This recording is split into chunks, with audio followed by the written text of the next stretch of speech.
आदाब। मैं फारूक खान, संपादक इकरा पत्रिका, थार न्यूज़ इकरा पत्रिका के इस चैनल में आपका स्वागत है, आपका इस्तकबाल है। लोकसभा चुनाव 2024 की घोषणा हो चुकी है और आज का ये एपिसोड है हम राजस्थान के जालोर सिरोही लोकसभा क्षेत्र को लेकर के बना रहे हैं। तो सबसे पहले आपसे निवेदन है कि आप इस चैनल को ज़्यादा लाइक करें, शेयर करें, सब्सक्राइब करें और अंत तक इस एपिसोड में बने रहें। जालोर सिरोही लोकसभा क्षेत्र है, उसके क्या समीकरण रहेंगे और पूर्व मुख्यमंत्री अशोक गहलोत ने अपने पुत्र को वहां से मैदान में उतारा है, वैभव गहलोत को। तो क्या वैभव गहलोत इस बार सांसद बन पाएंगे? क्या अशोक गहलोत अपने पुत्र को इस बार पार्लियामेंट में भेज पाएंगे? इन्हीं सियासी समीकरणों पर आज का एपिसोड है। तो जो जालोर और सिरोही लोकसभा क्षेत्र है, वहां से जो कांग्रेस ने वैभव गहलोत को मैदान में उतारा है और भारतीय जनता पार्टी ने लुम्बाराम चौधरी को मैदान में उतारा है।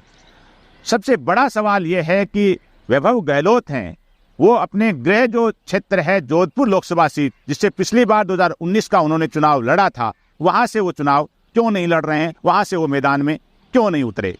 इसके पीछे जो खबर यह है कि कांग्रेस आलाकमान है, वो चाह रहा था कि खुद पूर्व मुख्यमंत्री अशोक गहलोत हैं, वो जोधपुर से लोकसभा का चुनाव लड़ें, लेकिन अशोक गहलोत ने पार्टी को मना कर दिया, वो खुद जोधपुर से चुनाव नहीं लड़ना चाह रहे हैं। और साथ ही इस चीज के भी लिए मना कर दिया कि वो अपने पुत्र वैभव गहलोत है, उनको भी जोधपुर से चुनाव नहीं लड़वाना चाह रहे थे। तो अशोक गहलोत ने अपने पुत्र को जोधपुर की बजाय इसलिए जालोर सिरोही उतारा कि अशोक गहलोत को खुद की और अपने पुत्र दोनों की जोधपुर में करारी हार नजर आ रही थी। पिछले चुनाव की बात करें तो 2019 का लोकसभा चुनाव था, तब मुख्यमंत्री अशोक गहलोत थे राजस्थान में, 3-4 महीने हुए थे उनको मुख्यमंत्री बने हुए, और जितनी भी सभाएं उन्होंने राजस्थान की 25 लोकसभा सीटों में की, उनमें अधिकतर सभाएं उन्होंने जोधपुर लोकसभा सीटों में की। लास्ट 2 दिन वो गांव-गांव, चप्पे-चप्पे, ढानी-ढानी घूमे और पैदल यात्राएं भी की, ऑटो में भी घूमे, मतदाताओं से उन्होंने पूरी तरह से संपर्क करने की कोशिश की। इसके बावजूद 2019 का लोकसभा का चुनाव था, वैभव गहलोत जोधपुर से हार गए। हारे ही नहीं, सबसे बड़ी बात यह है कि जो जोधपुर लोकसभा की जो 8 विधानसभा सीटें हैं, उन 8 की 8 विधानसभा सीटों पर वैभव गहलोत चुनाव हार गए थे। यहां तक कि अपने पिता अशोक गहलोत की जो विधानसभा है सरदारपुरा, वहां से भी चुनाव हार गए। और इससे भी बड़ी विचित्र बात यह है कि गहलोत परिवार का जो पारिवारिक बूथ है उदय मंदिर क्षेत्र का, उस बूथ पर भी वैभव गहलोत है वो चुनाव हार गए थे। इस करारी हार का दोबारा सामना नहीं करना पड़े, इसलिए अशोक गहलोत ने अपने पुत्र को जोधपुर की बजाय जालोर सिरोही से मैदान में उतारा है। इसके पीछे एक और जो सियासी समीकरण बताया जा रहा है कि अशोक गहलोत ने जोधपुर में और पड़ोस की जो उदयपुर सीट है, जोधपुर और उदयपुर में कमजोर उम्मीदवार उतारे हैं।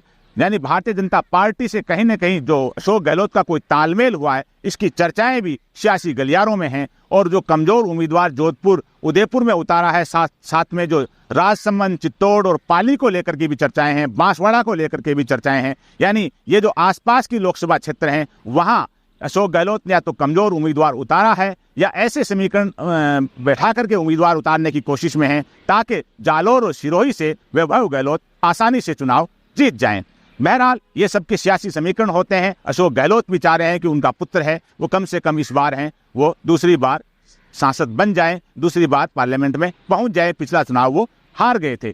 जब सियासी समीकरणों की बात की जाए तो यहाँ जो जालोर लोकसभा सीट है, जालोर सिरोही की, इसके अंदर 8 विधानसभा सीटें हैं और 8 विधानसभा सीटों में से वर्तमान में 4 भारतीय जनता पार्टी के पास हैं, यानी 4 विधायक भारतीय जनता पार्टी के हैं।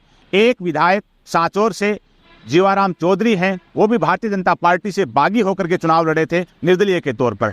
3 विधायक हैं वो कांग्रेस के हैं, यानी 8 में से 3 विधायक कांग्रेस के हैं।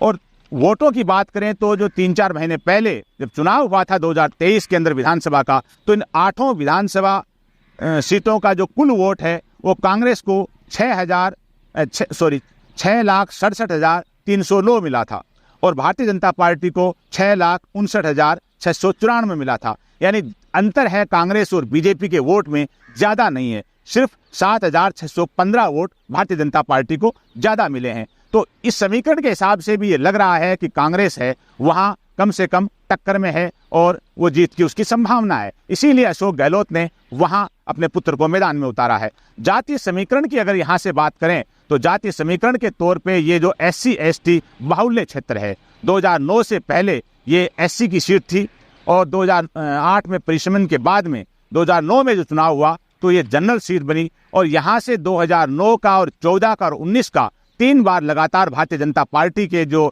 देवजी पटेल हैं वो यहाँ से चुनाव जीत करके सांसद बने हैं। इसके अलावा सबसे बड़ी विचित्र बात ये भी है कि जालोर सिरोही जो लोकसभा क्षेत्र है ये एक ऐसा लोकसभा क्षेत्र राजस्थान का जहाँ से राजस्थान के बाहर के नेता भी चुनाव जीत चुके हैं। यहाँ से 4 बार जो बूटा सिंह चुनाव जीते थे, 3 बार कांग्रेस से और 1998 में निर्दलीय के तौर पे बूटा सिंह देश के गृह मंत्री रहे हैं। इसके अलावा जो भारतीय जनता पार्टी के राष्ट्रीय अध्यक्ष बंगारू लक्ष्मण भी यहाँ से चुनाव लड़ चुके हैं और वो चुनाव हार गए थे। उनकी पत्नी सुशीला बंगारू लक्ष्मण उन्होंने भी यहाँ से चुनाव लड़ा था और वो भारतीय जनता पार्टी के सिंबल पे चुनाव जीत चुकी हैं। ये यहाँ का जो सियासी समीकरण है कि यहाँ से बड़े बड़े नेता हैं वो चुनाव जीते हुए हैं। जहाँ तक SC ST के अलावा जो अन्य जो प्रभावी वोट है यहाँ, तो कलवी पटेल वोट है, रहबारी वोट है, रायका राजपूत, ब्राह्मण, माली, मुस्लिम, ये जो वोट हैं ये यहाँ प्रभावी वोट हैं।